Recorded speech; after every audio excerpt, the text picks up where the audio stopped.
Hello YouTube, এখন আমি আপনাদের সাথে শেয়ার করব কিভাবে উইন্ডোজ 7 এ ডিফল্ট ইমেল প্রোগ্রাম সেটআপ করবেন। সো লেটস ট্রাই করব।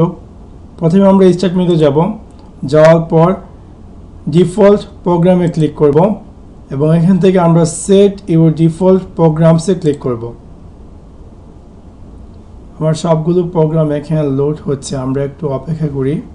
সো আমি এখন মাইক্রোসফট আউটলুককে আমার ডিফল্ট প্রোগ্রাম হিসাবে চুজ করব, ডিফল্ট ইমেল হিসাবে। সো এটা আমি সিলেক্ট করে চুজ ডিফল্ট দিস প্রোগ্রামে ক্লিক করব এবং সিলেক্ট অলে ক্লিক করব এবং সেভে ক্লিক করব।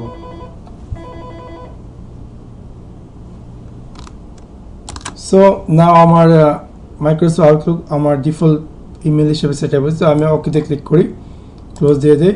সো আমি যদি চাই যে ফাইলটি ইমেল করার জন্য, সো যে কোনো ফাইল আমি সেন্ড টু, তারপর মেল রিসিপশনে ক্লিক করি, অ্যাটাচ, ওকে। সো ডিফল্টভাবে আমার মাইক্রোসফট আউটলুক আমার ইমেল প্রোগ্রাম হিসেবে কাজ করবে। So thanks for watching my video, bye bye.